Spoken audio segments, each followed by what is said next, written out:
Welcome, welcome. In this video, we're going to cover changing the case of your text data or cleaning your data to lower, upper, or proper case in Google Sheets easily using functions.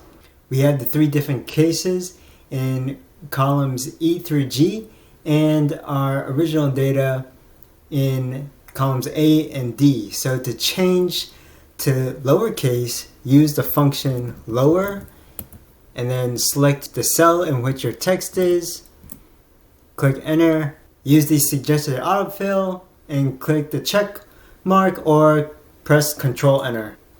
For uppercase, type in equals, upper, and then select the cell in which your text is, press enter, autofill, and then for proper case, type equal, proper, and select your text again, press enter. If you have a string like what we have in column I full of mixed case, it works the same. So we can just type in lower, select the cell in which our text is, and it changes the text for us. Upper works as well, and then of course proper.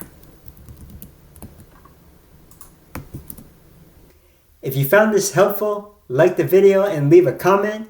If you want to join the Growth Learner community to learn more about analytics and data, subscribe to the channel and we'll see you in the next episode.